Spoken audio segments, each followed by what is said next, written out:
easier to go around that way because there's a cord here.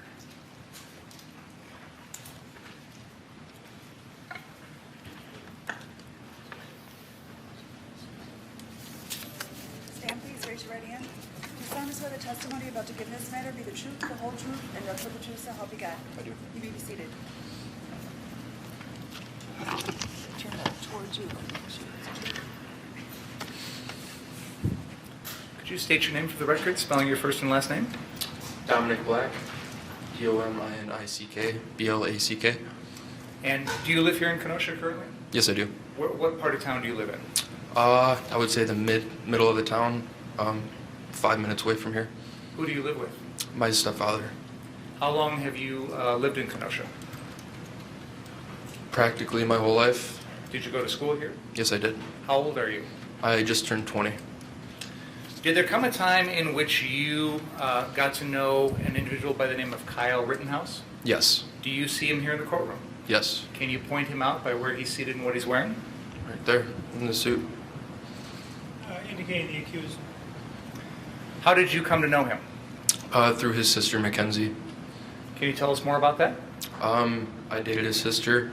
I would frequently go over to their house, and from there forth, I became friends with Kyle. When you say you go to their house, where was their house located? Antioch, Illinois. Now, we're going to talk about the night of August 25th, 2020, so I want to use that as a frame of reference. How long before that date had you known the defendant? Roughly 9 months. Was that the same period of time that you were dating his sister? Yes. And how frequently would you see the defendant during those 9 or so months? About every day.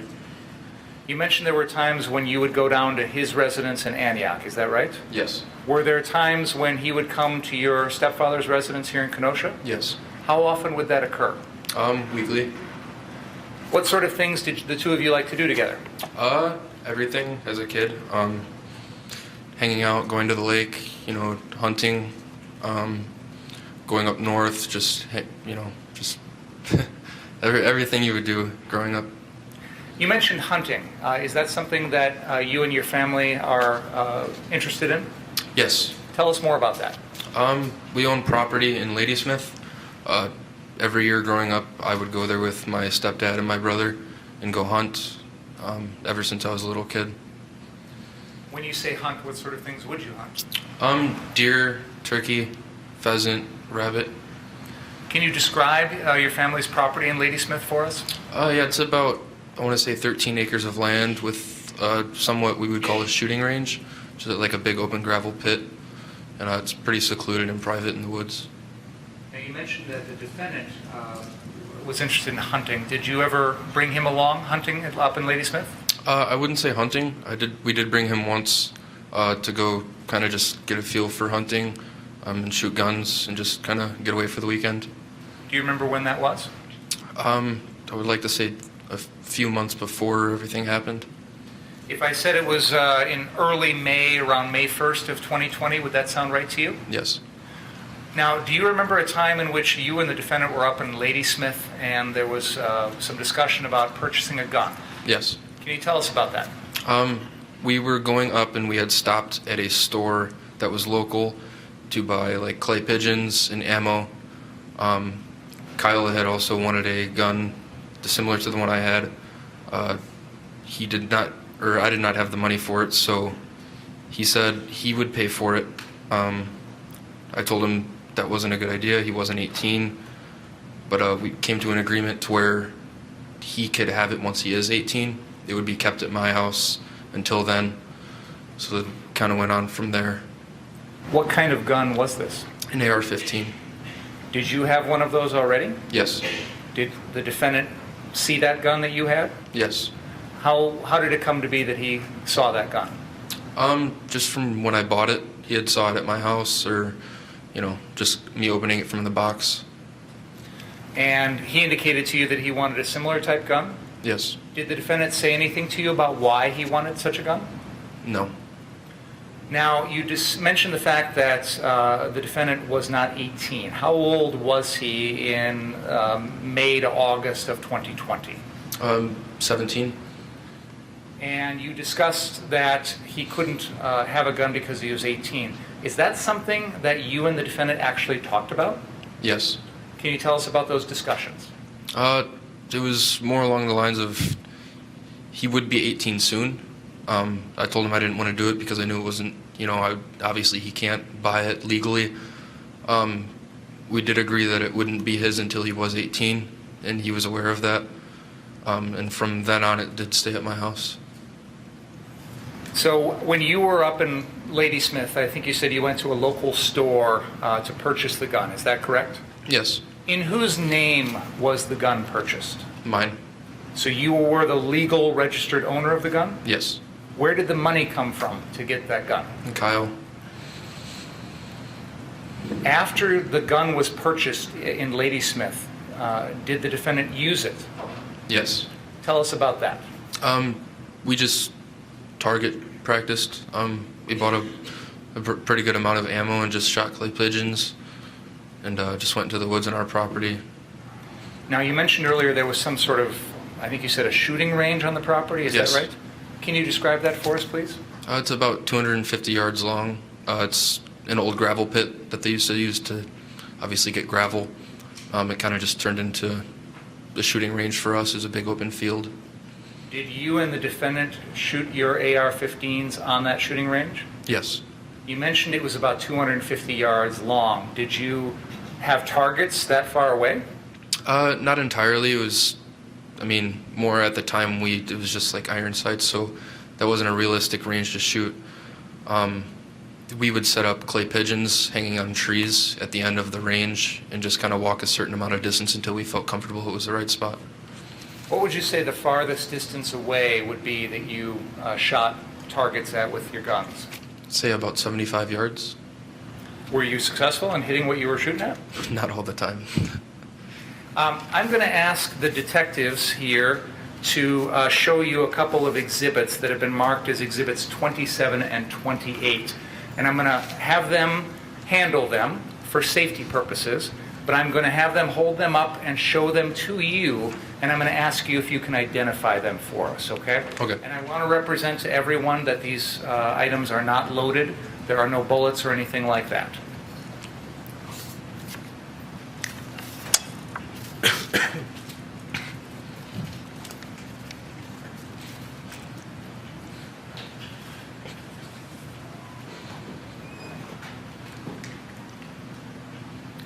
I believe that Detective Antaramian is holding up what is been marked as exhibit number 27. Detective, is that right? That's number 27? 27. Okay.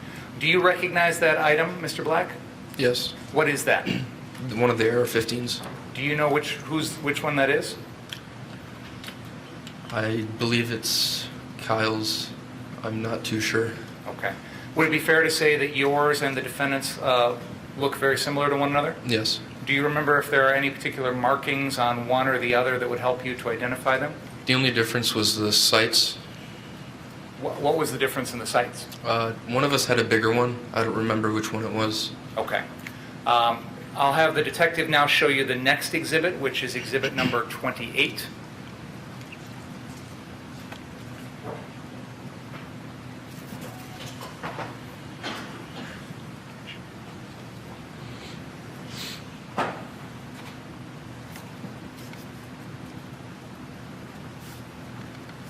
Detective Antaramian is now showing you another item, which is exhibit number 28. Do you recognize that? Not from the last time I've seen both of them, no. Okay. And I noticed that the gun that he's holding up doesn't appear to have a scope on it. Is that right? Yeah. Okay. Are AR-15s the type of weapon where a scope could be added to them if need be? Yes. Okay. Thank you, Detective. Okay. Could you grab that, please? Detective Antaramian indicates there's a scope in the box, so we're going to show that to you as well. Maybe we could show Mr. Black both of the scopes, and you could tell us if you recognize which one might be yours. So, I believe Detective Antaramian is showing you one of the scopes. Are you able to recognize if that's yours or the defendant's? That is not mine. Okay. So that scope came, you believe, from the defendant's gun? Yes. Okay.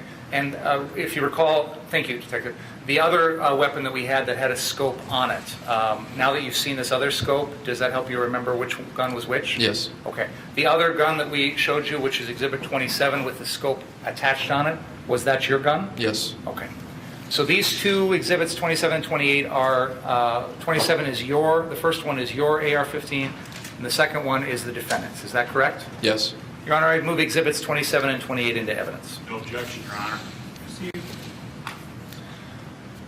Can you help us understand, Mr. Black, why you were interested in having an AR-15? I kind of wanted like a personal project. I had mostly only had hunting guns, and I wanted to try something new to target shoot. I have a lot of family with guns like that. They kind of find it a hobby to build them up and put different attachments on them. So I figured I would try and get into it as well. How long had you owned that AR-15? I want to say 2-3 months Before May or before August? before May. Okay.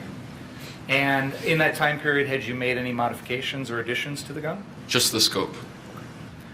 I assume if life had kept going forward like normal, you would have continued to do so? Yes. Okay. We're going to talk a little bit in a few minutes about the night of August 25th. Other than that night, was there ever a time in which you went out in Kenosha holding or carrying that AR-15? No. How would you normally store or carry around that weapon if you did? In my arms. I mean, if I'm driving, it would be, disassembled in the back of the car, unloaded. Maybe I was not clear on my question. I believe you said that up until the night of August 25th, you hadn't went out armed with that AR-15 in Kenosha. Is that fair to say? Yes. When you did have it with you in Kenosha, was it disassembled in the trunk of your car? On the way there, yes, but once we had arrived, no. Where did you normally keep your gun on a daily basis? Locked up inside the house, Whereabouts inside the house? in the safe, Where was that safe located? in my dad's room. Did you have a key to that safe? No, Who did? my dad. When you wanted to get your AR-15, did you have to get your dad's permission? Yes. And just so we're clear, when you say dad, that's technically your stepdad? Yes. Okay. So, for example, in May, when you went up to Ladysmith with the defendant, who all came along with you? It was me, Kyle, my brother Ray, my friend Cody, and Kyle's sister. Do you remember approximately how long you spent up there? I want to say it was the weekend. When you went up there, I assume you brought your AR-15. Yes. Did anyone else bring any other guns along with them? Yes, we also brought like a 12-gauge hunting shotgun, and then I think my friend brought his little .22 pistol. And I think you said earlier that your dad, your stepdad, and your brother were also interested in hunting? Yes.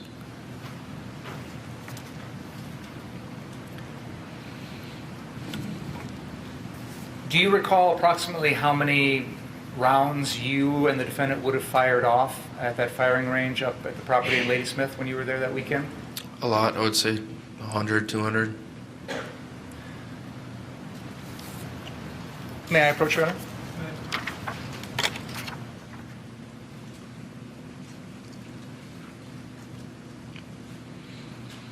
Mr. Black, I'm going to show you a document which has been marked as exhibit number 7. Do you recognize the photograph on that document? Yes. Who is shown in that photograph? Kyle? Was that a photograph that was taken when you and the defendant were up in Ladysmith around May 1st of 2020? Yes. Does that photograph show the defendant holding his AR-15? Yes. Your Honor, I'd move exhibit number 7 into evidence. Is there objection? No. Received. May I publish that to the jury, Your Honor, on the screens? You may.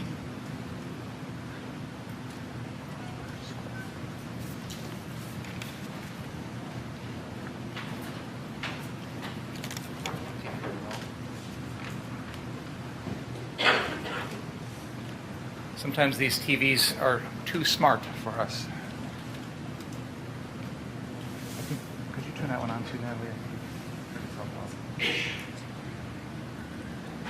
And then could you look for number 1, please? Sorry, I'll do it.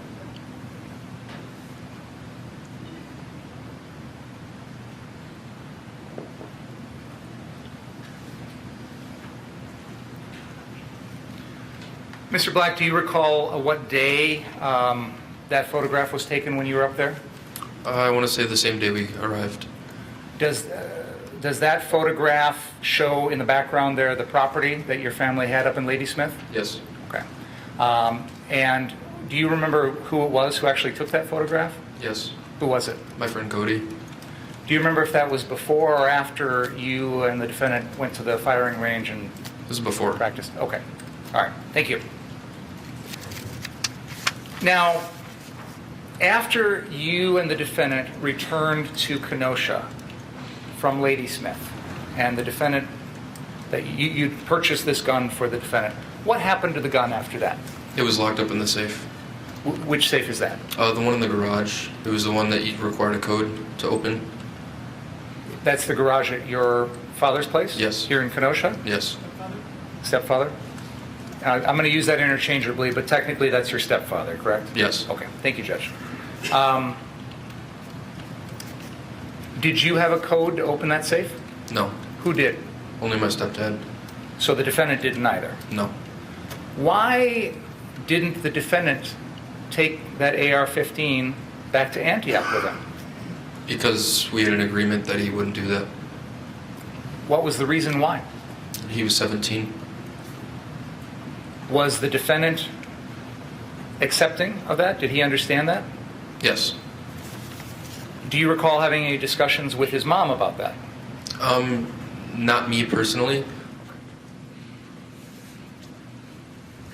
I want to talk about the time period between when you came back from Ladysmith in early May and the night of August 25th, 2020. In that period of time, did the defendant ever possess that AR-15? No. On the day of August 25th, 2020, the day when all this stuff happened, did he possess that gun? Yes. How did it come to be that he gained possession of that gun on August 25th? My dad had took a lot of the weapons we had out of the safe due to all the rioting and stashed them inside the house in case somebody were to come break into our house. And that gun happened to be one of those weapons. Do you know how the defendant took possession of it that day? I do not. All I'm aware of is that it was downstairs. When did you first see the defendant with that weapon that day? When I was in the kitchen. So about, I want to say, a few hours before we left. And tell us what you saw when you were in the kitchen. I saw him coming up the stairs with it. With the AR-15? Yes. Did you hear him ask you permission to take that gun? No. Did you hear him ask permission from your father? No. When the defendant came upstairs with that gun, what, if anything, did he do with it? I believe he set it down on the table and started looking for medical supplies. What do you mean by medical supplies? Like bandages, rubbing alcohol, certain things like that. Do you know why he was doing that? Yes, in case somebody was hurt downtown. We've seen some photographs that night of the defendant with a bag that looks like a medic bag. Do you remember him having that night? Yes. On that night?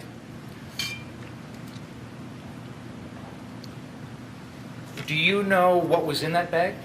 All the medical supplies that he was gathering. Were those medical supplies gathered from your house? Yes.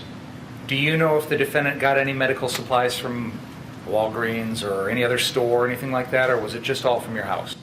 I know there wasn't any from any store, but I'm unaware of anything that happened after we had got to the lake. Okay.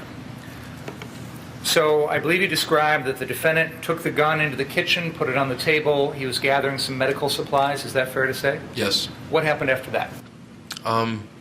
We proceeded to get ready, and then we went down to the lake.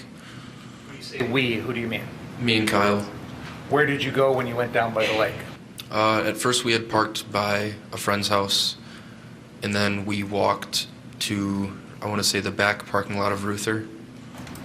And what did you do there? We met up with our friend Nick, and then we proceeded to go to the car source locations. When you say Nick, do you mean Nick Smith? Yes. When you say car source locations, we've heard some testimony about 3 different locations. Can you help us to understand which one you're talking about? The first one we went to was The one that would be closest to us right now, so further south.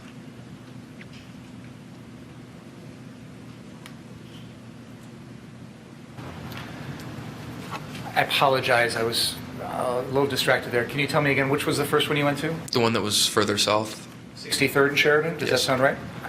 And when you say we went there, was that the defendant, you and Nick Smith? Yes. What happened then? Then we met the owner once again, and he gave us a ride to the north location and dropped us off. Okay, I'm sorry, you say you met the owner once again. When was the first time that you met him? Previously in the day, I want to say it was around morning time when we were cleaning up all the graffiti. So maybe I've jumped around a little bit, so I want to make things clear. If I could have just 1 second. Go ahead. Is it Let's start.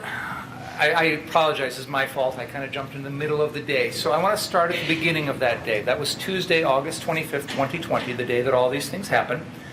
So let me back up for a little bit so we can kind of go in chronological order. I think it's easier for everybody to follow.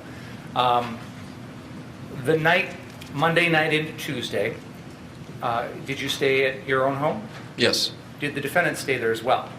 I do not recall. Do you remember when the first time would have been that you would have seen him on Tuesday morning? I don't know specifically what time, but it was before noon. When you saw him, was it at your house? Yes. What happened when you first saw him? What did the two of you do? Me, him, and my brother Ray decided to go down to the lake and kind of just look at how things were. And then from there on, we decided to help clean. When you say you went down to the lake, do you mean the actual beach lakefront or do you mean downtown? Downtown. Where did you go when you went downtown the first time? We parked right next to the car source location that had already been burnt down. And then we walked across Sheridan to Luther. I'm going to, may I approach, Your Honor? I have a map here of the area, and I'm going to try and prop it in such a way that we can all see it. I wish I had an easel, but I don't right now. Mr. Black, I'll be a human easel for a moment. This shows the area of downtown beginning on the north at 58th Street and going down to the south at 63rd Street. Sorry, Karen. And the area along Sheridan Road there. Do you see that, Mr. Black? Yes. Okay. Now, I'm going to ask you that, what happened to our easel, do we know? Well, they're Back here? upstairs. Okay, and then put it, because right now the defendant can't see it, and I'm required to ensure that he does, and also I can't see it either. Now, and then also, once we get that, then,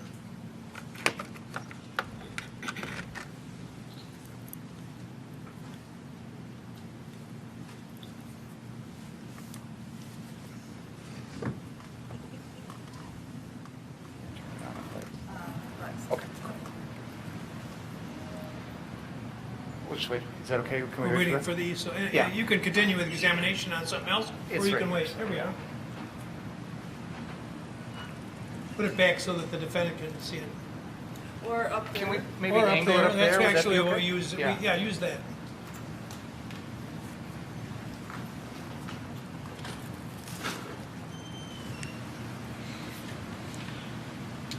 There's a button in here to push, so maybe use the mark in here in a sec.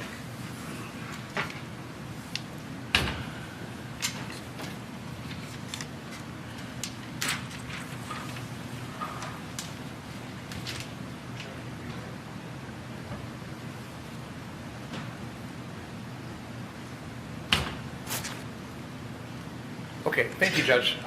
This makes it a lot easier. Mr. Black, I put a little laser pointer right in front of you there. Could you use that and show us on this map? I'm going to focus in on the first time you say you came down with the defendant. And I think you said, was there anyone else with you the first time, or was it just the two of you? No, it was me, him, and my brother. Okay. There's another if you like. No, I know, then you could Oh. go if you want. Yeah. Or you could use the one Sister Mercier gave me. I don't want to be accused of using a dangerous weapon, so I'll use just the laser pointer here. So, thank you. Sure, I know how to turn it on now. Oh, there's the button. Okay. could you please use that laser pointer and show us on this map, you said you parked near one of the car source locations when you first came down. Yes. Can you point out where that was? About right. Let's say right here. And for the record, you are pointing to an area that is, I believe, on 59th Street, just east of Sheridan Road. Is that correct? Yes. And on this map, there's a label there of one of the car source locations at that intersection, at that corner. Do you see that? Yes. Okay. You described one of the car source locations as one that had been affected by the events of the previous night. And I'm not sure what word you exactly used, but can you describe for us when you were at that particular car source location, which is on the northeast corner of 59th and Sheridan, what did you observe? Every car was burnt to ash. There was a lot of garbage and graffiti everywhere. Now, there's a structure on that property, an office of some sort. Did you observe that office as well? Yes, it was burnt down. Did you look inside? No. Is it fair to say that every car in that lot was burned to the chassis almost? Yes. Okay. Now, you indicated you parked near there and looked at that location. Is that correct? Yes. What did you do next? From then we walked to, which is now Harborside. And on that map, can you show us where that would be? I don't know if it's on the map exactly, but it would be more south up there. And when you say south, you mean actually north? Yeah. Okay. Yeah, I'm sorry. So you're talking about the area near Ruther High School? Yes. Which would be right across the square from where we're at right now? Yes. And why was it that you walked in that direction? We noticed there was people cleaning the graffiti, and that was my old school, so we decided to go help. Did you help? Yes. And what did you do to help? Scrubbed the walls. Did the defendant help as well? Yes. And how much time did you spend doing that? I want to say 2 hours, about 2.5 hours. Did you have any supplies on your own to use to clean, or did people already have some? They had some. I personally left by myself to go get sandpaper, and then I came back to try it. I've never tried to clean graffiti off a wall. How does it work? Not very well. Well, I appreciate your efforts. What happened then after that? From then we went back to the house and went home. So you got back in your car and drove back to your house? Yes. And your brother came along? Yes. What happened then? From then, that's when we ended up getting the guns. Now, we talked earlier about a time in which the defendant came upstairs into the kitchen with his gun. He started to gather some medical supplies. Are we at that point in the chronology? Yes. Okay, good. Just want to make sure I've got everything in order. Then let's go forward from there. What happened after the defendant was gathering medical supplies? He had the gun in the kitchen. What happened then? As soon as we were ready, we went down to the lake, and that's when we parked at Nick Smith's house. And I don't know if it is on that map or not. Is his house located somewhere in that area? Yeah, it's not on the map, but it would be if the map was up more. Okay. Can I hear you, sir? If the map was up If the more? map were up more, yes. Okay. So your friend Nick Smith lives somewhere near this area. Is that fair to say? Yeah, behind Ruther. Okay. And you went to his house. Is that right? Yes. Who came with you? Just me and Kyle. Did you have your guns? Yes. Did you have any ammunition for your gun? Yes. You personally? Yes. Do you know if the defendant did? Yes. We've had some discussions at various points already in this case about a strap or some sort of device for retaining the gun. Did you have that type of item with you? Yes. And did the defendant? Yes. Do you know how those were, how you acquired those? Yes, from Jelinski's. When did you do that? I want to say the middle of that day, in between us getting back from cleaning up graffiti and before we left. So earlier you described coming down, looking at the burnt out car source location, going over to Harborside or Ruther and cleaning up some graffiti, and then leaving the downtown area. Is Yes. that right? Is that when you went to Jelinski's? We did stop at the house first, and then I believe it was like an hour until we did go to Jelinski's. When you say we, who all went to Jelinski's? Just me and Kyle. What was your purpose in going there? To get a sling, Why did you want a sling? so we didn't have to hold it the entire time we were walking. Do you recall if you and the defendant both got the same kind of sling? Yes, we did. Who actually went in and purchased the sling? Kyle. And after that, leaving Jelinski's, did you then go back home again? Yes. And that's when you acquired, or the defendant acquired the gun and the medical supplies? Yes. Okay.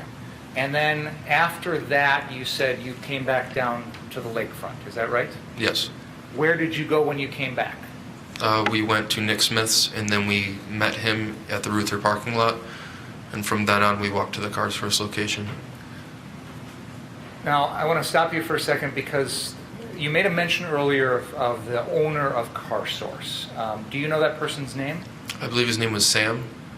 When, if at all, did you encounter him on that particular day? We encountered him twice that day. The first time when we were cleaning graffiti on our way back to the car, when we were leaving, we stopped and talked to him. And then after we had met with Nick later that day, he had brought us to CarSource to meet with him again. So let's talk about the first time. You described cleaning graffiti at Ruther, which is kind of at the north end of this map. Is that fair to say? Yes. And then you encountered this Sam on your way back to your car, which I believe you said was parked at 58th and Sheridan by that first CarSource location. Yes. Where in that process did you physically meet Sam? On the corner next to CarSource, not the one that had originally got burnt down, but the next one over across the street. Can you please use your pointer to show us where that was? About right at the corner right there. You're pointing to the southwest corner of the intersection of 59th and Sheridan, is that right? Yes. Now, did you, at this particular moment when you were meeting with Sam that day, did you observe the condition of that particular CarSource location? Yes. How did it appear to you? It wasn't entirely destroyed, but there were some cars that were damaged. When you say damaged, what did the damage look like? Like kicked in doors and hoods and shattered windshields. Did there appear to be any fire damage? No. What about the building? Did you make any observations of that? It was just boarded up. Okay. And when you talked to Sam that first time, this first conversation, what did you talk about? We basically just talked about the defamation that he had in his the one that had actually burnt down, and how much money he lost, and how deeply he would be in case all his other buildings did burn down. And was there anything more that you talked about with him? We did exchange phone numbers in case he needed any help. Did you feel at that point like you wanted to help him? I mean, my help was definitely there, but I didn't offer any help at that point. Do you know if the defendant did? I'm unaware. And when you say exchange phone numbers with Sam, did you personally give him your number? Yes. Do you know if the defendant did? Yes. And then you said, we're going to fast forward a little bit because we've covered some of the intervening time period. You said at some point you came back down later, you parked at Nick Smith's house, and I think you said you went to the Ruther parking lot? Yes. And then at some point you said you went down to CarSource, is that right? Yes. Which CarSource did you go to after you left the Ruther parking lot? The one that would be closest to Ruther, Okay. on the same side of Sheridan. Is it that same one we were just talking about on the southwest corner of 59th and Sheridan? Yes. Now, do you recall approximately what time of day it was that you came back downtown? I'd say around 5 p.m. And you and the defendant both had your guns with you, Yes. and those straps, Yes. and I believe you said you had ammo too? Yes. Okay. When you met with Nick Smith in the Ruther parking lot, was there anyone else there besides the three of you? There was some other people that we didn't know that had also showed up. And from there, you said you walked to the CarSource at 59th and Sheridan? Yes. Why did you go there? We were kind of just following Nick. About halfway there, we found out that we were meeting the owner Sam again. Did you actually meet the owner Sam again? We met his brother, so the other owner. Where physically on that map can you use the pointer to show us where you actually met with the brother? Right there. So you're pointing again to that same CarSource at 59th and Sheridan Yes. on the southwest corner? Yes. Was when you met with him, do you remember, were you in the building? Were you outside? We were outside. Okay. Do you remember what you talked about? We just talked about pretty much how to get in if we needed to, and then Nick had brought up if there was any way to get on the roof, and if there was any keys we needed to get inside. Why were you having this discussion with the brother at that time? Pretty much just to know where to stand, to make sure that a lot of us were safe and what we were allowed to do, and if we were allowed to go inside the building in case something happened. So it sounds like there was some discussion of physically staying at that location. Yes. Why? That's one of the locations we didn't want to end up burning down. Was it your intention then to stay and protect that car source location? Yes. Was that something that the defendant was also planning to do, as far as you know? Yes. What about Nick Smith? Him too? Yes.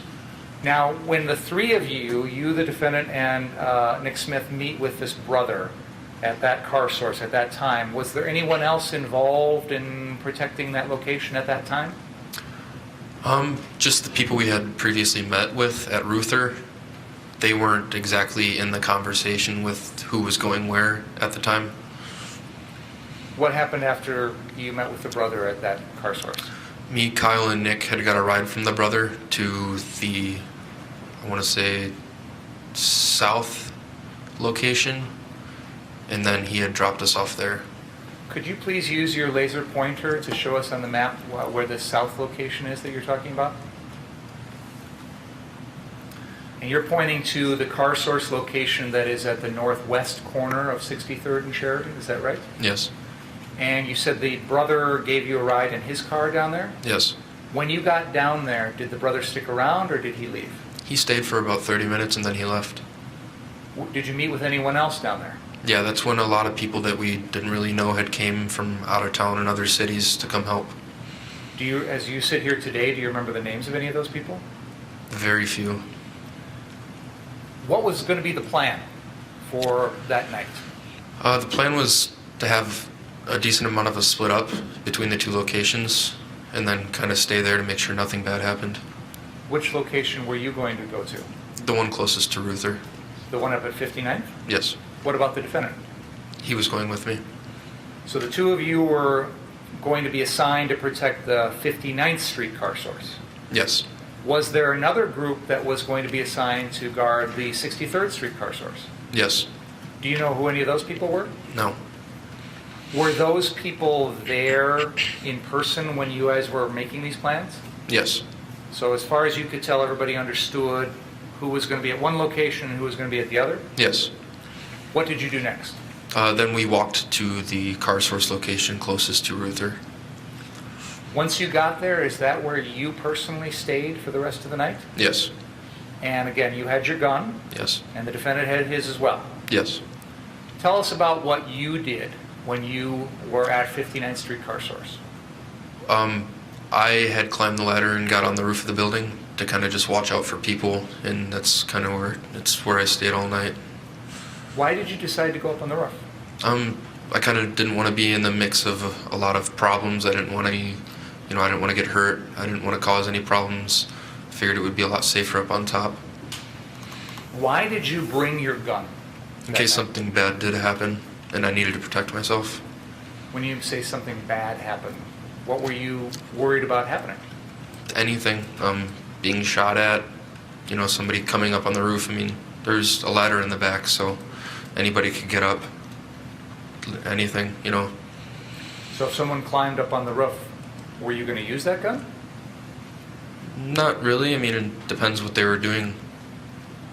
You talked about not wanting to be on the ground because of your concern about things happening on the ground. Did you feel that if you stayed on the ground, you would be in greater danger? Yes. Why was that? People could easily get access to hurting me or coming up closer to me. When you say people, who are you Anyone. worried about? Anyone riding, anybody that was there for the wrong intentions.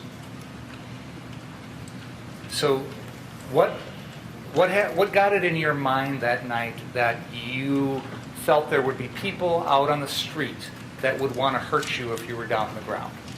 I had heard about the previous night and how it was, and I knew that there was a lot of people fighting each other and a lot of violence. So I felt it would be best that I went there, if I was going to go there, making sure that I could protect myself if I needed to. But you were also there to protect the car source location. Yes. How were you going to do that from up on the roof? I'm helping anybody else that was there. I'm spotting people that were throwing things. And then what? If you see somebody throwing something, you had a gun, were you planning on shooting them? No. I mean, when somebody sees a weapon, they're not going to want to start any problems, obviously. If I see somebody with a weapon, I'm not going to want to initiate a problem.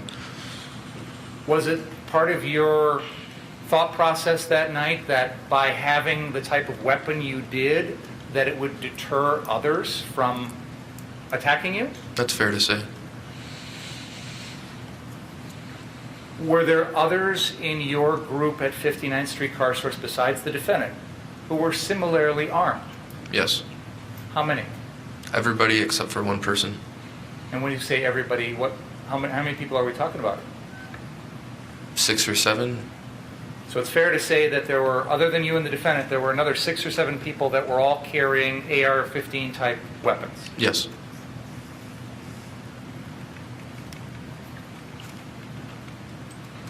When you were up on the roof that night, what observations, if any, did you make about the crowd and what was going on the ground? There's a lot of violence, a lot of screaming, a lot of people throwing things.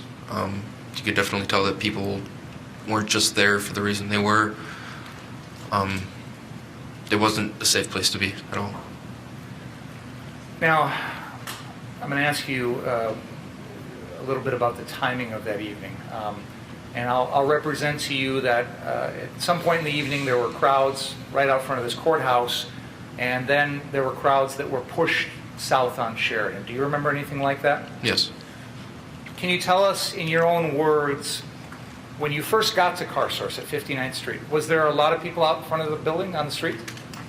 No. Did that change? Yes. Tell us about that.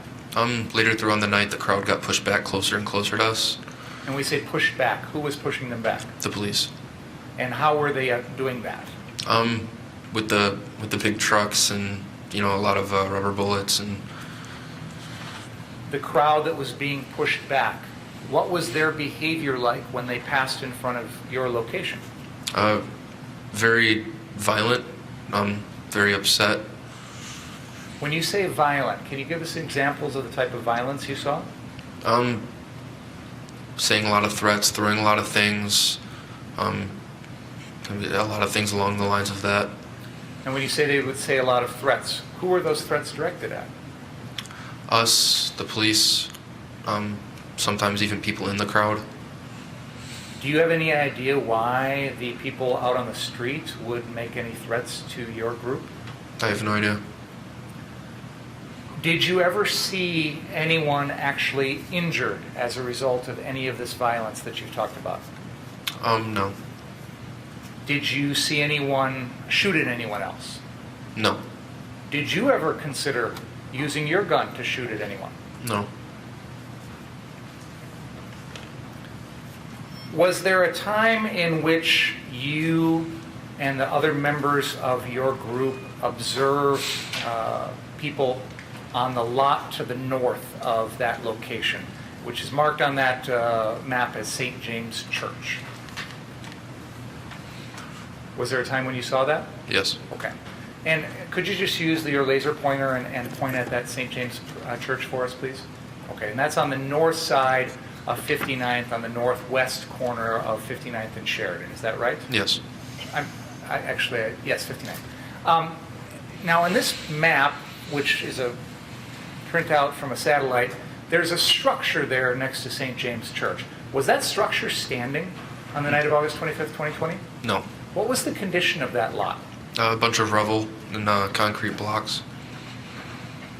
Now, I asked you about whether you saw folks on that lot, and I believe you said you did. Is that right? Yes. What did you observe about those people? They were obviously hiding. It was pitch black outside. We couldn't see anything besides a lot of shadows hiding behind the rocks. What action, if any, did you and the other members of your group take as a result of seeing those people hiding? We all started yelling, telling them to stop hiding and to go away. Did you take any physical action with your gun towards them? We were ready in case they did have guns. And when you say you were ready, what exactly did you do with your gun? We had aimed them You would point your gun at those people? in the direction. Did the defendant do that? I am unaware. You didn't see the defendant point his gun at those people? No, I was looking at the construction site. And you said you saw people hiding and you didn't know whether they had guns or not? Not until the very end. What did you see in the very end? As soon as they did come from hiding, they started running, and I noticed one of the people did have a gun. What type of gun? It looks like a similar weapon to the one me and Kyle had. When you say you saw them running, where were they running? They were running, I want to say west towards the lake across Sheridan. And you said it was dark. You said you eventually saw them with a gun. When they were in that lot north of you, did you see anyone point a gun at you? No. Did you see anyone with a gun at that particular moment? No. Did anyone fire any shots? No. And I believe you said earlier, during this entire evening, you stayed up on the roof the whole time. Yes. Did you ever get down and wander off that 59th Street lot to go anywhere else? No.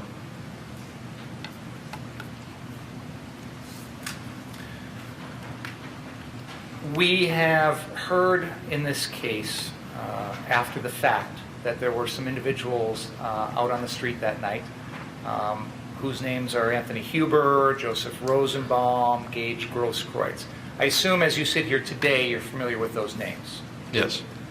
On that particular night, had you ever met any of those people before? No. Did you know any of their names? No. Have you since seen photographs of those people so you know what they look like? Yes. Thinking back to that night, did you see any of them? No. Do you have any memory of seeing Joseph Rosenbaum that night? No. Do you have any memory of seeing Anthony Huber that night? No. Do you have any memory of seeing Gaige Grosskreutz that night? No. Now, I asked you a little bit about what you observed of the crowd on the street in front of this location. Where was the defendant when that crowd was going by? Do you know? Around the Ultimate gas station. Was there a time in which the defendant was at 59th Street when there were protesters out in front of that location? 59th Street. Your car source location? I want to say previously right before. Right before what? Right before they had got to us. Okay. What, if anything, did you observe the defendant doing during that time? I noticed that as soon as they did get to us, there was somebody that was hurt, and he went and helped them and brought them back into the building. And then as soon as they were all like bandaged up, he brought them out. Do you know what sort of injury they had suffered? I do not. And when you say you saw them go into the building, did you actually see with your own eyes them enter the building? Yes. And the supplies that the defendant had in his medic bag or something, did those all come from your residence?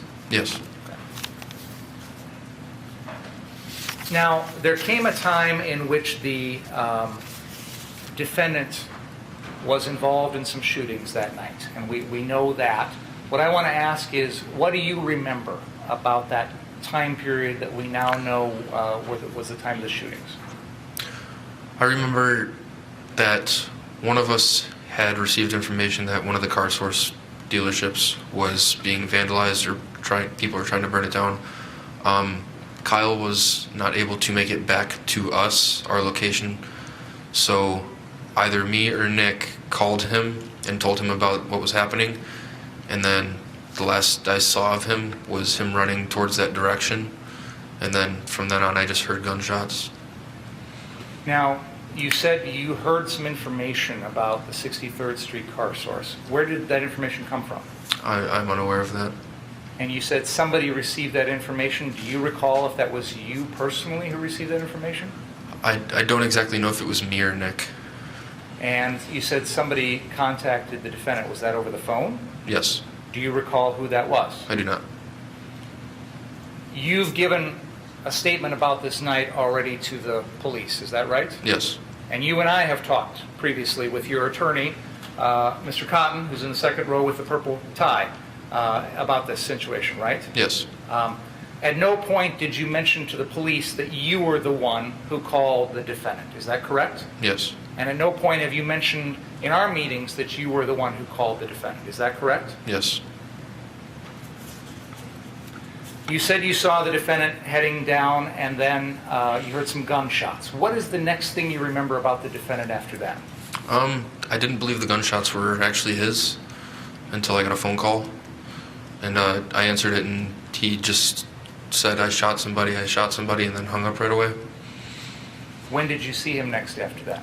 I want to say just a few minutes right after that. Was that back at 59th Street? Yeah, that was at the original location. What observations, if any, did you make about the defendant when you saw him? He was freaking out. He was really scared. He was pale, sweating a lot. You could tell he was just scared. Did he say anything? He wasn't really talking. He just said he had to do it. It was self-defense. People are trying to hurt him. Did he ever say to you that someone was trying to attack him with a gun? No. Did he ever say to you that someone was trying to attack him with a knife? No. Did he ever say to you that anyone was trying to attack him with any sort of weapon? No. What happened after that? After that, we kind of all tried to calm him down. There was some people yelling, but we kind of made the idea that he should turn himself in, but we couldn't do it in the one in Kenosha because there's people rioting at the front doors. So I took him home, and then we decided he should go turn himself in at the nearest police department. When you say you took him home, did that mean you drove back down to Antioch? Yes. When you got down there, was anyone else at the defendant's residence? No. How long was it before anyone came back? I want to say 5 to 10 minutes. And who all came back at that point? The rest of his family. And that would be his mother and his two sisters? Yes. Was there any discussion at that time about what the defendant should do? Leave. Get out of town. To where? One of their family's properties in either Michigan or West Virginia. What was your reaction to that? Said no, he should turn himself in. Were you urging the defendant to not flee, but instead to go turn himself in? Yes. Did he follow your advice? Yes.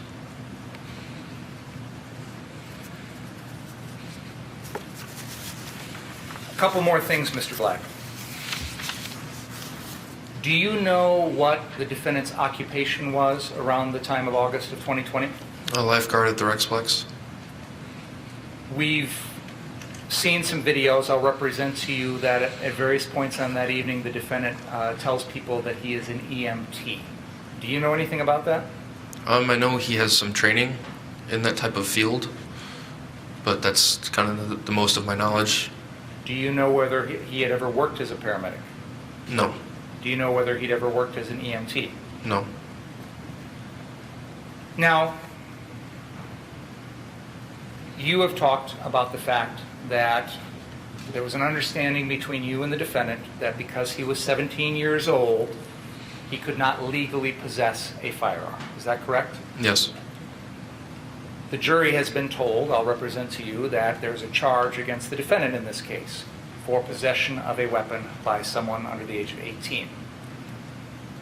Has the person who provided the gun to the defendant, which was used to kill other people, are you facing criminal charges? Yes. In fact, have I not personally drafted a criminal complaint against you, charging you with 2 felony counts of providing that gun to the defendant, which were used to kill 2 separate people? Is that correct? Yes. And that is a case, a criminal case, that I'm prosecuting that is still pending. Is that right? Yes. As a criminal defendant in that case, are you aware of the fact that you have a Fifth Amendment right to remain silent and not answer any questions about any of that? Yes. Have you decided today to come in front of this jury and tell us the truth about everything, Yes. despite your Fifth Amendment right? Yes. Have I made any promises to you about what might happen in your criminal case in exchange for your testimony today? No. You have an attorney here, Mr. Cotton, who is your attorney in that case. Is that right? Yes.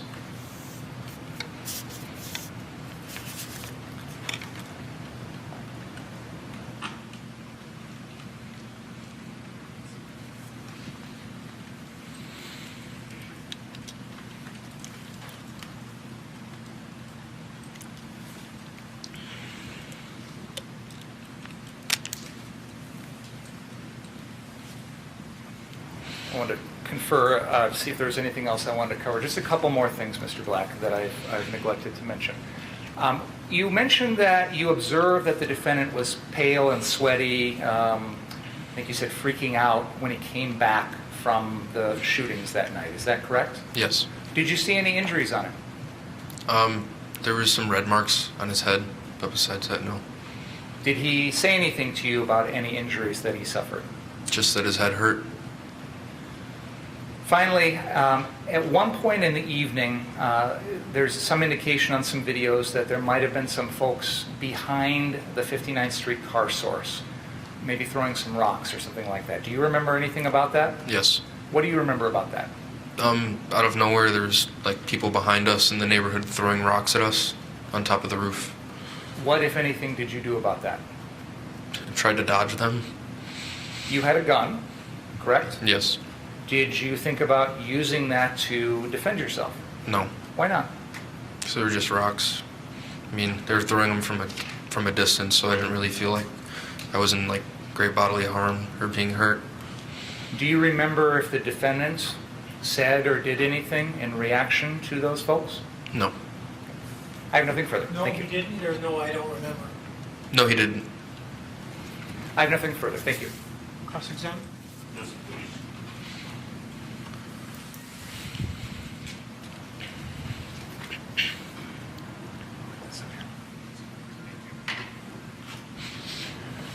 We need a bigger podium. Space.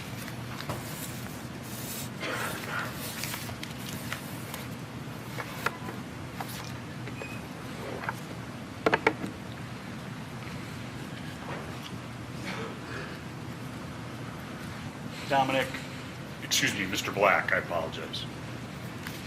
You knew Kyle Rittenhouse through his sister, Mackenzie. Yes. And when you were 18, 19, you were dating Mackenzie. Yes. And you and Kyle were good friends. Yes. And you referred to each other as brothers. Yes. And you talked about Kyle taking the gun out of your father's basement without permission. Do you remember that? Yes. And so up until that point, according to your testimony, you knew nothing about Kyle taking the gun down to Car Source that night. No, I was definitely aware of it. Kind of never really went into that inside my mind. I never really clicked that, you know, like, hey, he shouldn't have that. No, what I'm getting at is whether it clicked at that point or not, it's your testimony to these 20 people from Kenosha County that you didn't know about it until he brought it up from the basement on August 25th. Oh, yes. You agree with that statement? Yes. Okay. Then, can you tell me why earlier in the date you guys did go to Jelensky's, correct? Yes. You drove to Jelensky's.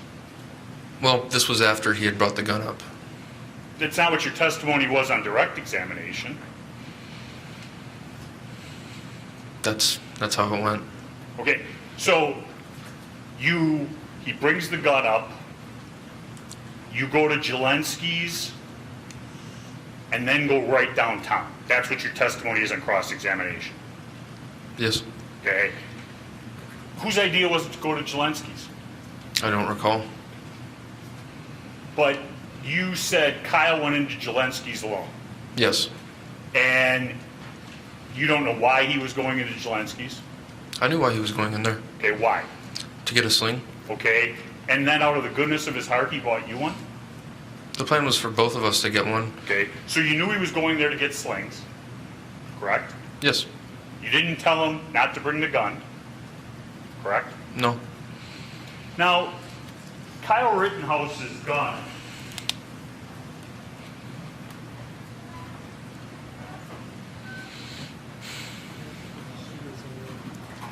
this is your gun, correct? Legally, yes.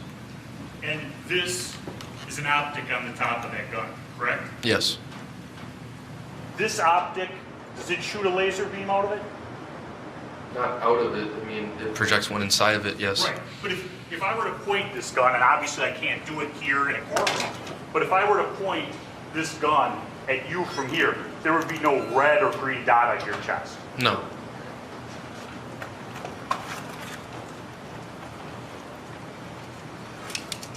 This is the optic from Kyle Rittenhouse's gun. Do you need to see it? No. Do you agree that this is? Yes. This does not project a laser dot on you either, correct? No. So if someone said Kyle Rittenhouse put a laser from his weapon on their chest, that's impossible, correct? Correct. Now,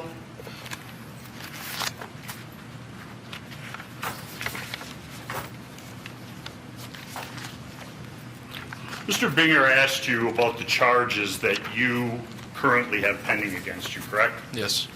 And those charges are a result of you providing the gun to my client. Yes. And each of those is punishable by 6 years in the Wisconsin State Prison, correct? Yes. And you're testifying here today, hoping that Mr. Binger will give you consideration on those charges and not send you to prison, correct? Yes. And you Yeah, just, well, to be precise, Mr. Binger can't send him to prison. Mr. Binger can prosecute him, and a judge could send him to prison if he's found guilty. Mr. Binger can make a recommendation of prison. And yes, Mr. Binger can make a recommendation of prison, correct? Yes. And you're hoping that by you testifying, he doesn't make a recommendation of prison, correct? Yes. Probation.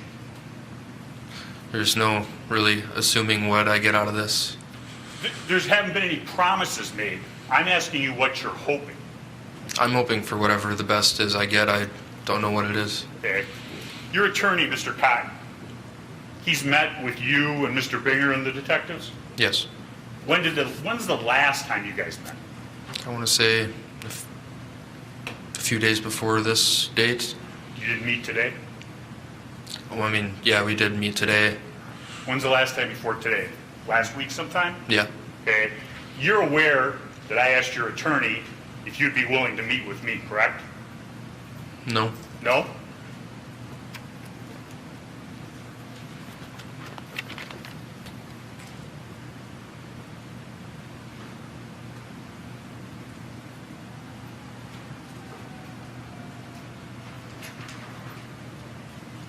On August 26th of 2020, you were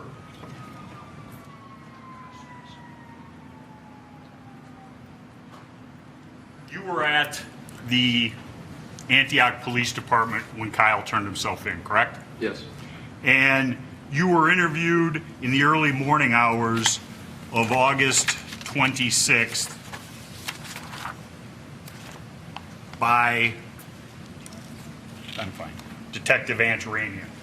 Yes. And he's the individual who's the second from closest to the jury, correct? Yes. You met with him for a little over an hour?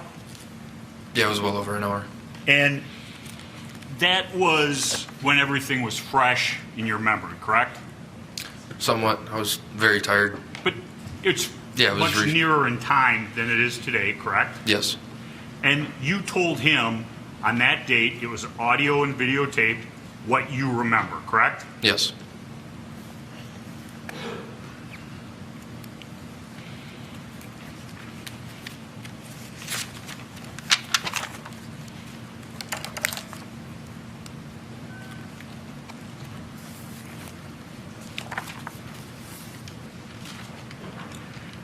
Do you remember talking to Detective Antaranian and telling him whose idea it was to go to Car Source to protect the property?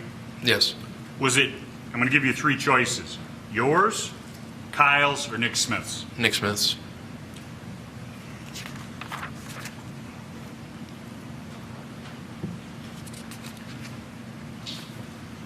When you got to Car Source, after you'd stopped at Jelinski's, you meet with Nick Smith? Yes. And you knew that Nick had worked at Car Source? Yeah. And he introduced you guys to Sam and to his brother. I wouldn't say introduced. We had met Sam previously that day, but his brother we had not met.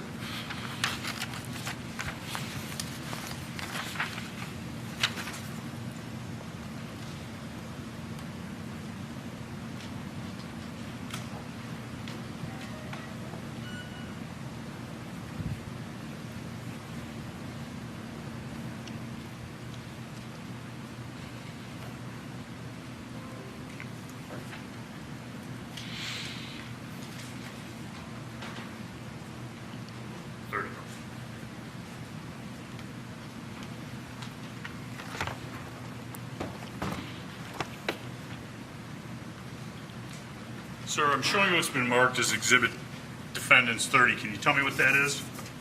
This is the second location we went to when Sam, I don't remember if it was Sam or his brother, had given us a ride, me, Kyle, and Nick, to the location that would be more north. And that's where we met up with a lot of people that we really didn't know. Okay, that would be car source at 63rd and Sheridan. The one right down here. Right here. Yes. Sheridan and 63rd. Okay. Right? Yes. The far right of that photograph, who is that depicted in the photo? The far right, Far left, where I'm pointing, I'm sorry. the co-owner of CarSource, So is that Sam or is that his brother? I believe that's his brother. Okay. Where are you in this picture? The far right, The far right? yes. Who's standing next to you? Kyle, And what's in front of Kyle's feet? first aid box, Okay, that's a first aid box that is different from his first aid pack that he wears on his side, correct? yes. Where is Nick Smith in this photograph? He is two people to the left of Kyle wearing the white hat. Okay, so he's got a white hat with a cross on it? Yes? Yes, Now, you know the owner, you know Nick, and you know Kyle. Everybody else in that photograph, had you ever seen them before that day? no, Did you have any plan of ever meeting up with those individuals to help protect CarSource? no, They just came along when you were at CarSource and offered their services to help, correct? yes, Does the name Ryan Balch mean anything to you? yes, it's somewhat clear. Okay. And who is Ryan Balch today to you? I never really got to meet him a whole lot. He is one of the people that showed up randomly or unexpectedly. And you talk about you wanting to be on the roof, correct? Yes. You told Nick Smith you wanted Kyle to be on the roof, correct? Yes, And Nick Smith said, no, we wanted Kyle on the ground yes, because he's a medic and he can provide services, correct? yes, You saw Kyle fix somebody's hand who had a big gash in it. yes, You saw him give aid to a woman who had been shot by a gas ball. I'm unaware of that. Okay. You saw Kyle going out with other individuals in that picture, Exhibit 30, and put out some fires, correct? Yes, And did you see anybody that evening starting any fires? plenty of people. Plenty of people starting fires? Yes, Did you see the individuals who took the trailer from the lot of rubble, put it out in the street and started on fire? I did not see that. You didn't watch that? No, Weren't paying attention? I don't know if I don't remember or if I missed it. Okay. What about the porta potty? Yes, I saw that. Okay. Describe that. People were tipping over a porta potty and lighting it on fire. Okay. And you can't, as you sit here today, say who did that, but you know what happened. Yes, Okay. And you don't know what Mr. Rosenbaum did or didn't do because you weren't paying attention to him. yes, You don't know whether Mr. Rosenbaum, let me ask it this way, simpler. You know of nothing that happened down at the 63rd Street and Sheridan Road car source. no, Couldn't see it, no, even though you're on the roof. yep, Now, I'll answer it this way. Kyle's phone records have you calling him and sending him down to car source 3. You don't dispute that, do you? I don't remember it. I'm not, if his phone records say he got a phone call from Nick Smith, you don't dispute that? Not exactly, no. Okay. And the whole idea was to send Kyle down to Car Source 3, the 63rd Street Car Source, because you guys had received a report that the people who were supposed to be protecting it had left, correct? Yes. And the property was being destroyed. Yes. You didn't know that Kyle had been separated from Mr. Balch at that point. I did not. So you tell him to go down there and protect that property because the cars are being bashed in, correct? Yes. It was either you or Nick Smith. Yes. And from where you were, you could see Kyle going down in that direction. Yes. And it wasn't the second he goes down there, you hear shots. He goes out of your view, there's a fairly lengthy period of time. You hear a gunshot, and then you hear a series of more gunshots, correct? Yes. And you, from where you were, could not see what happened to Kyle at the second incident, correct? Yes. Did not see. I did not see. And eventually, Kyle comes back in to your vision, correct? Yes. What did you observe Kyle doing as he approached? Well, let me ask you this. Where was he first? Where I first saw him was kind of against a tree line. It was more in front of the Ultimate gas station. And I saw him walking with his gun hanging down and he had his hands up. And then I watched him walk up to a police car and then step away. Okay. And then Describe what he's doing as he's going up to that police car. I can't hear anything, but I could tell he was yelling. Okay. I don't know what he was yelling. Where but, were his hands? In the air. Okay. And you saw him walk up to the police car. Yes. You don't hear anything, but does Kyle stay and go up to the car? What's his next movement? He walks up to the car and very quickly he jumps back. Okay, like somebody told him to get back? Yeah. Because he walked up there voluntarily, correct? Yes. And then he quickly steps back. Yes. And he then makes his way back to car source number 2, correct? Yes. And he goes to that location, you guys meet up outside, you come down the ladder. Yes, I come down the ladder. By the time I had got inside the building, he was already sitting in there. Okay. So they had to open the doors for him and let him in. Okay. And you described him on August 25th, the morning of the 26th, I apologize, to Detective Antaramian as sweating like a pig. Do you remember using those words? Yes. White as a ghost Yes. and hysterical. Yes. He told you he shot somebody, Yes. told you he had to shoot somebody. Yes. It was self-defense. Yes. Hadn't met with a lawyer, correct? Correct. Hadn't talked with anybody about his story. He's telling you right that day what happened. Yes. And you don't want to take him to the Kenosha Police Department, correct? Yes. Why not? It's impossible. You can't get to it, Yeah, correct? you can't. And if you guys walked up there with guns, you'd be a target, correct? Yeah. And you agree to go home to Kyle's residence, and he'll turn himself into the police there. Yes. And he did turn himself into the police Yes. an hour and a half after you finally saw him at the car source, correct? About that time, yes. 1:20 a.m. That's what the video shows. You don't dispute that. No. And you talk about discussions whether or not he should leave. That was his mother who was making those discussions, correct? Yes. Kyle wanted to turn himself in, correct? Yes. Yes? Yes. And he did. Yes, he did. And eventually you were asked to come down to the police department, correct? Yes. And when you were asked to come down to the police department, you brought the guns. No. The police had met us there at the apartment, and then they took them. Okay. And then you drive then down to the police department Yes. with Kyle's 2 sisters. Yes. No. Yeah. Yeah, I believe so. And shortly after you get there, that's when that first interview happens with you, correct? Yes. And at that point, you are worried about the fact that you had given Kyle the gun, correct? Yes. And you talked to your girlfriend, his sister, at the police department and asked about coming up with a story to protect you regarding the guns, correct? I do not remember that. If she said it happened, you wouldn't disagree, correct? I would disagree. Okay. And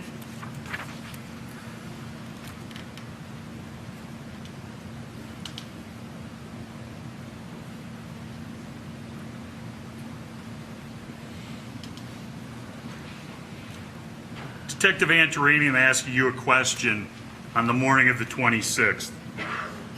So when did you first see the gun? You. About when we were getting into the car, when we walked outside the house. Detective Antaramian. Okay.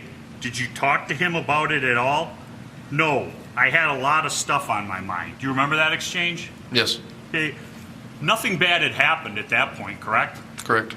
So what did you have on your mind that was interfering with you saying, hey, Kyle, don't take the gun? Kind of scared to go down there, not knowing what to expect. You wanted Kyle to have the gun, correct? That wasn't really an opinion in my mind at all. You wanted a gun. Personally, for myself, yes. You had no objection or voiced no objection to Kyle, your brother, having the gun, correct? It wasn't a thought in my mind. Well, he walks out of the house with an AR-15, and you don't say boo, correct? I didn't say anything, correct? And you have the ability to speak. Yes. If you wanted to object, you could have said something to Kyle, correct? Yes, I could have. And you didn't, No. because you wanted him to have the gun for protection. Not that reason exactly. You wanted a gun for protection. Yes.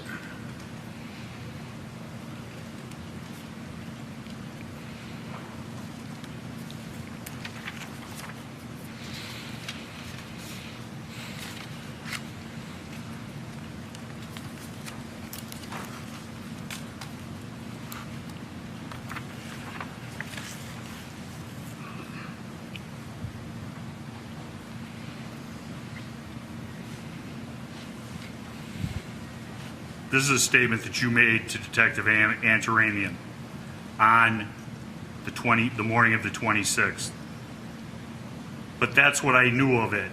Basically, we go down there and we walk up, and it's coincidental. We walk up and there's Sam, and I'm like, oh, Sam, I just met you not long ago or whatever. And he gives Nick keys to the building and showed him where the ladder was, correct? Yes. You guys had permission to be there. Yes. He wanted you to protect his property. Yes. And he wanted protection at the 59th Street address and the 63rd Street address. Yes. And once you found out there wasn't any protection at the 63rd Street address, you sent Kyle down there, correct? Yes.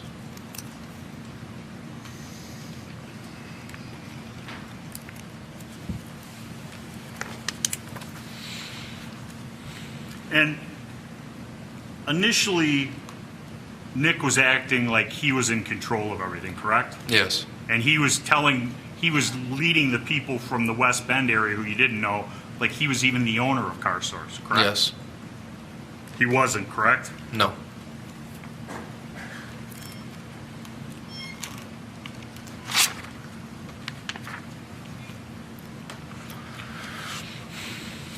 Do you remember telling Detective Antaramian, the only person I saw actually help people was Kyle? Yes. Because he was, correct? Yes. He might not have been a trained EMT, but he was providing first aid. Yes. And that big orange box in Exhibit 30 that I showed you, that was the stuff he brought from either his house or his employment, correct? I'm not too sure where that came from, if I'm being honest. Okay. But he didn't get all of his medical supplies from you, correct? From what I saw, that's what to the best of my memory, yes.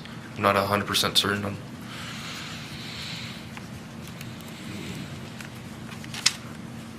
Your family didn't provide that big orange box in front of Kyle Rittenhouse in the photograph up on the screen, did they? No.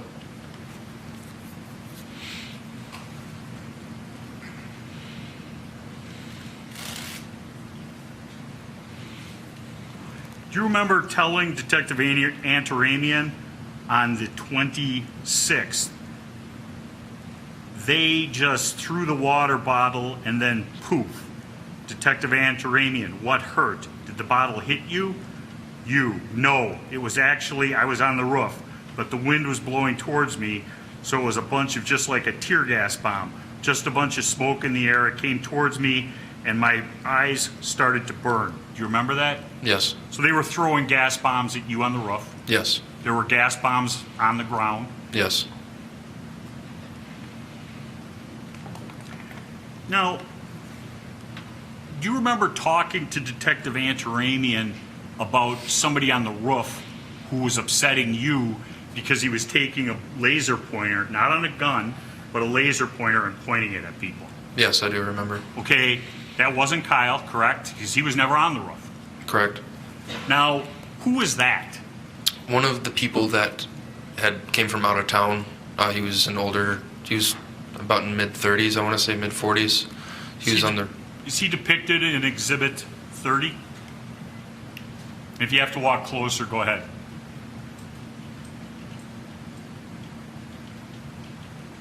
I don't think I see him.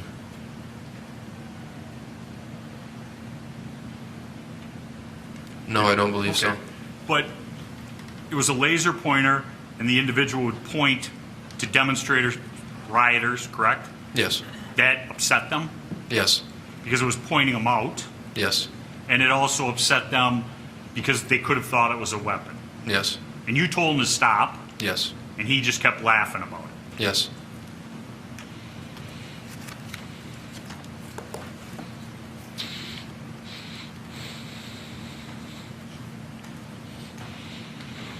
Detective Antaramian asking you on the 26th, okay, anyone have inaudible? Kyle, he disappears out of view. You. Nick somehow finds out that there's nobody there and there's people trying to break cars. And he tells Kyle and the other dude that he was on the ground with to go over there.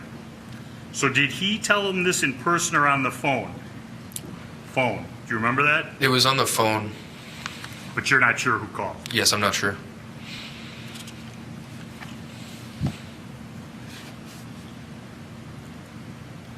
Later on in that same interview, you speaking. He was actually on the roof at that point. Nick kept on going up and down, up and down. He called Kyle. Before he called Kyle, he told me, like, there's nobody there. They're trying to set cars on fire. I was like, oh crap, oh crap. And he called Kyle and he tells him, and then Kyle starts running and he bolts for it. Do you remember telling the detective that? Yes, no, I do. And you stated you saw him run from the gas station, correct? Yes. Could you see the fire extinguisher in his hands? Yes. Because you're only, if you're on the roof of the car source number 2, you're like 1 block from 60, not 1 block, less than a half a block from 60th and Sheridan Road, correct? Yeah, that's pretty accurate. You had a clear line of sight directly to the ultimate gas station. Yes.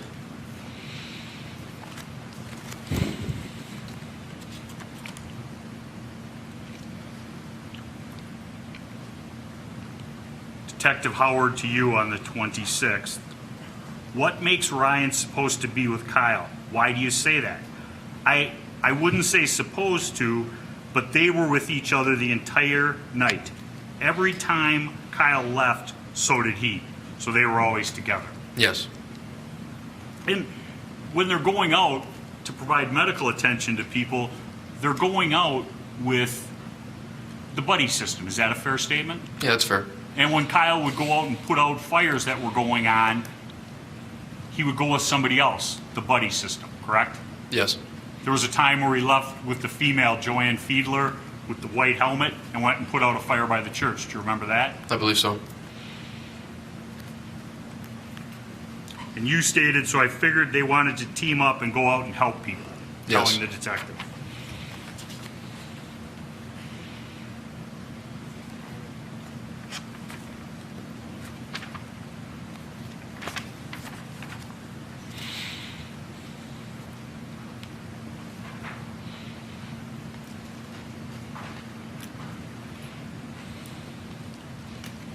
This is Detective Antaramian questioning you on the 26th, asking you if you remember this.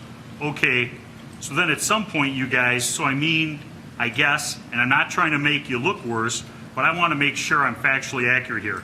I mean, the fact that he buys the sling for his gun, it's likely he's going out to take it with him that night. Well, the intent was to buy a sling for me. Do you remember that exchange? I do not. But even Detective Antaramian questioned you about the sling and the timing of it, correct? Yes.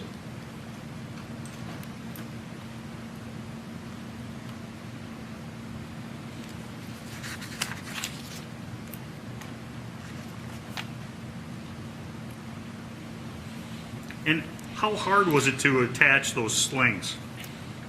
I don't really recall.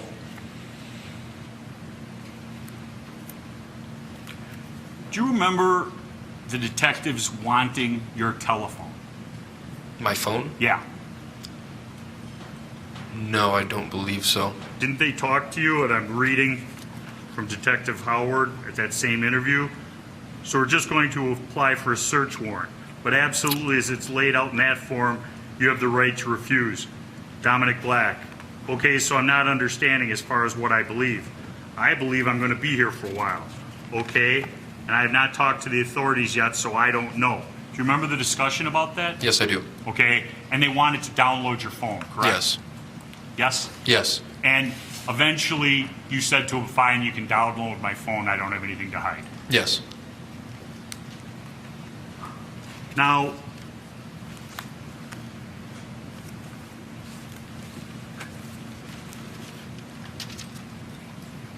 yeah.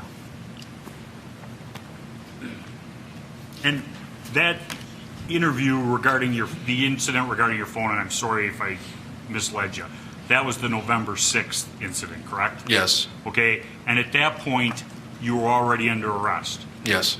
And the detective, both detectives interviewed you that night. Yes. And when you were in that interview, as it was wrapping up, they told you to have your lawyer, who was a different lawyer than Mr. Cotton at the time, reach out to Mr. Binger. He needed to talk to him about working something out.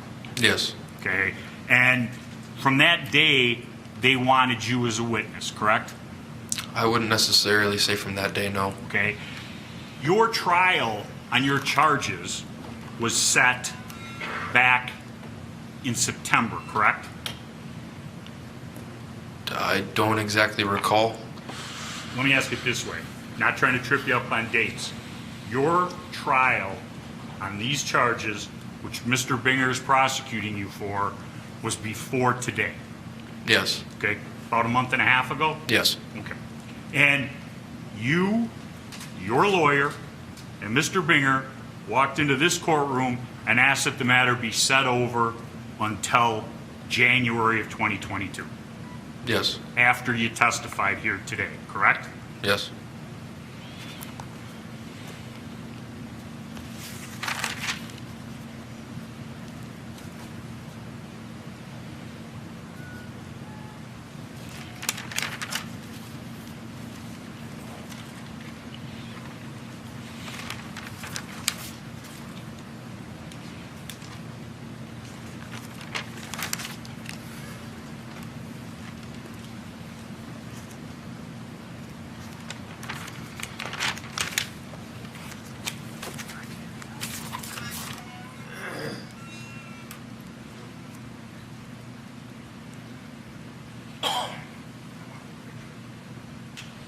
Before August 25th, 2020, that gun that Kyle Rittenhouse possessed on the night in question had never left the state of Wisconsin, correct? Correct. And you guys had the gun and you took it to Illinois so he could turn himself into the police. Yes. Okay.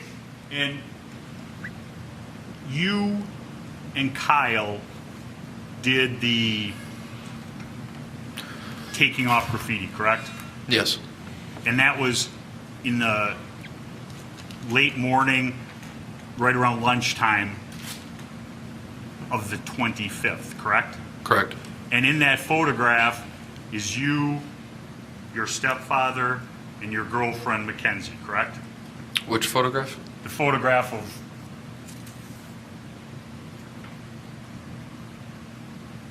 this photograph right here. My stepfather isn't in that picture. He's not in that one? No, it'd be my brother, and then Kyle and Mackenzie. Okay, so you are where?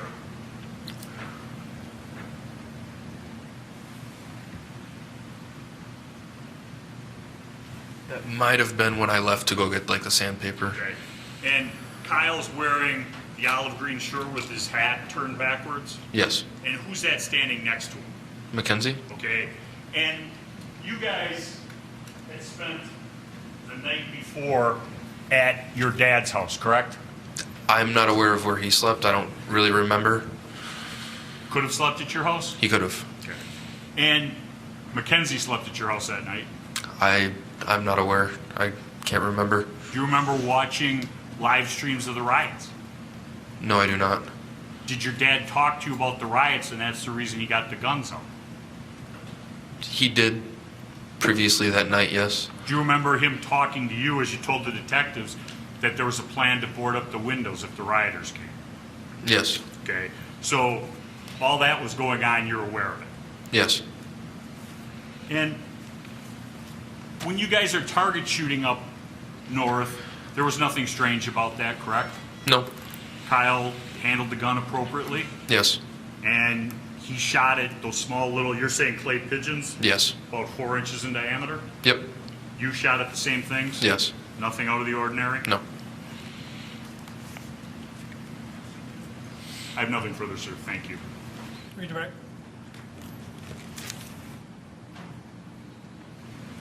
I want to pick up where that left off there. It sounds like there was a plan with your father to have the guns available, board up windows to protect the house that you live in. Is that right? Yes. But you decided on the night of the 25th to leave home and go downtown to protect car source. Is that right? Yes. Why didn't you stay home? Protect your house. The riots had been going on for a while. The house had been ready to be boarded up. All the guns have been out for, I want to say, ever since the riots started, and nothing happened. I felt that the house would be safe. The timing of all this, if I understand you correctly, is on Tuesday afternoon, late afternoon, 4 o'clock or so about, is when you and the defendant take the guns from your house and come downtown. Yes. Is that about right? Yes. You were somehow aware of stuff that had happened on Monday night and on Sunday night, right? Yes. That's part of the reason why you went downtown. Yes.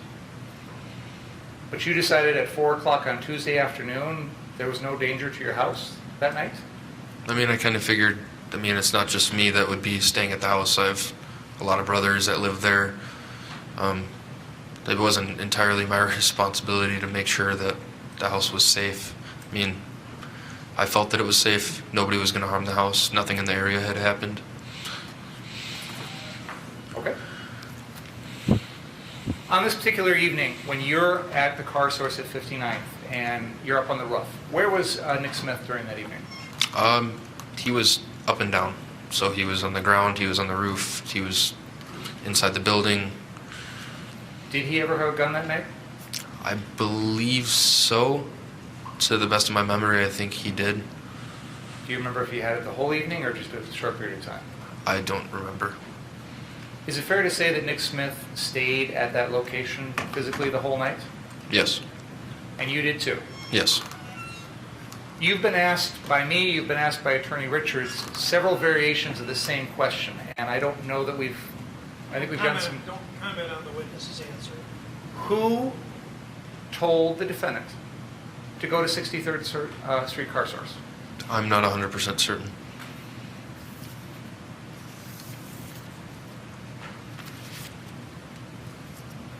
At any point that evening, did you personally receive information from any other person that there were problems at the 63rd Street Car Source? The only person I figured that out from was Nick Smith. Do you know where he got that information? I do not. To your knowledge, did he physically ever go down to 63rd Street After you got to 59th, you know, when you finally got all set up, did he ever leave later in the evening to go check and see what was happening at 63rd Street Car Source in person? No.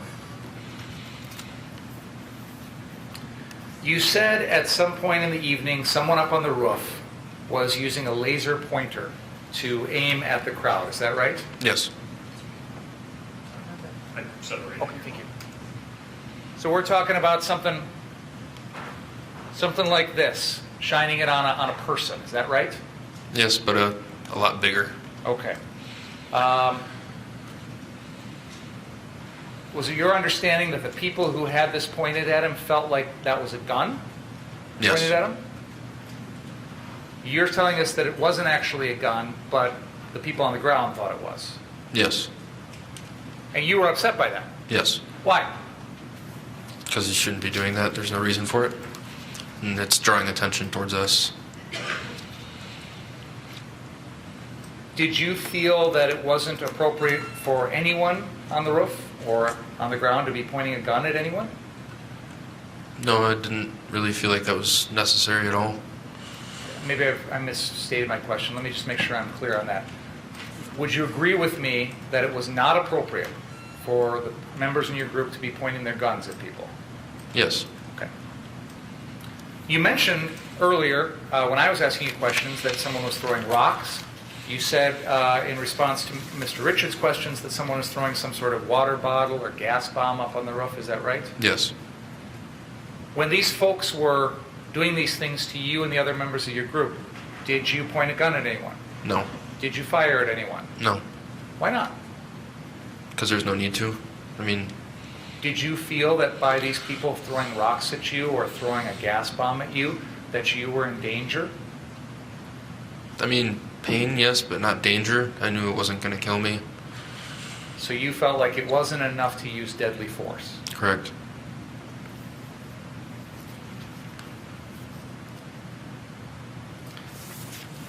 You were asked some questions about the discussions that you and I have had during the lead up to this case.